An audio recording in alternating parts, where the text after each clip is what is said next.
subscribe sannan ka danna alamar ƙararrawa domin samun sababbin shirye-shiryenmu da zarar mun ɗaura. A bibiye mu a wannan tashar tamu mai albarka. A yau mun zo muku da zazzafan labari akan Adam A Zango. Adam A Zango kowa ya sani shahararren mawaƙi ne wanda North and West, ma'ana arewa, kudu da arewa, an riga an san shi.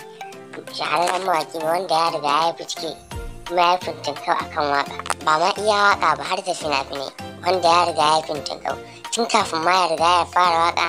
Yana yin harkar fina-finansa tun can a baya, wanda idan da za ka bi silsila su ne suka reni Kannywood ɗin, duk da dai shi ma ya zo ne daga baya.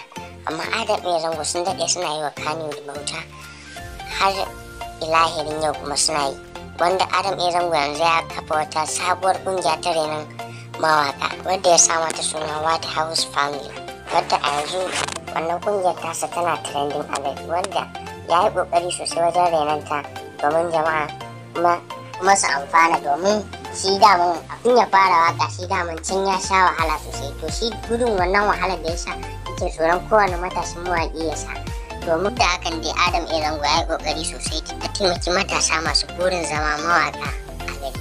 Duk da hakan dai Adam A Zango yana ƙoƙari matuƙa gaya, har lahirin yau Adam A Zango bai tsaya ba, domin har yanzu idan daga matashi ya taso yana da burin zama mawaƙi, to zai taimaka, zai iya ƙoƙarinsa domin ya taimaka masa. Daga shi ma ya fara waƙa, domin shi a harkarsa babu baƙin ciki. Adam A Zango wanda da a ce a yanzu za a fitar da gwani na ni a yanzu zan fitar da shi. A harka dai ta Kannywood yanzu Adam A Zango shine wanda baya nuna baƙin ciki ko kaɗan a harkarsa, kuma ya samu goyon baya ne daga Nura M Inuwa, wanda shi ma Nura M Inuwa baya da baƙin ciki ko kaɗan. Wanzu dai ba wannan ba, duk da dai ba akan Nura M Inuwa muke magana ba, muna magana ne akan Adam A Zango. Adam A Zango aminai ne da shi da Nura M Inuwa tun ba yanzu ba, wanda a da muna jin wata jita-jita ana cewa sun yi faɗa da Nura M Inuwa. Wannan duk zance ne, ba wani faɗa da yake a tsakaninsu da Nura M Inuwa.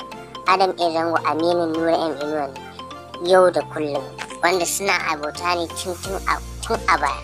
Wanda a wata masaniya da ta zo mana, shi Adam A Zango ya san Nura M Inuwa tun ba a harkar Kannywood ba, tun a baya riga da ya san shi. Wanda kai a tunaninka mai sauraro, ko wani abu da zai shiga ya raba wannan aminantakan ne?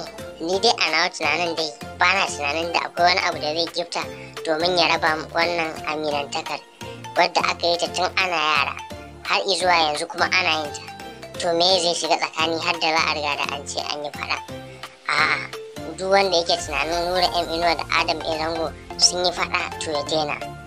A yanzu haka ma za su yi wata sabuwar waƙa mai suna Kukan Zakara, wadda sun daɗe suna tsara waƙar tun, ina tunanin tun 2020 suka tsara waƙar nan tasu.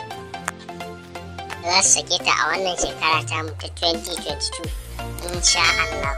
Ku tare ta domin za ta ba da kala. Da ɗan uwa, idan yau ne farkon ziyartar ka wannan tasha tamu, ka taimaka ka danna mana subscribe sannan ka danna alamar ƙararrawa. Duk ku manta da like da comment domin gaya mana daidai ko ba daidai ba, domin mu gyara kuskuren mu. Mun gode yan uwa, ku bibiye mu a wannan tasha na YouTube channel ɗin namu. Mun gode yan uwa.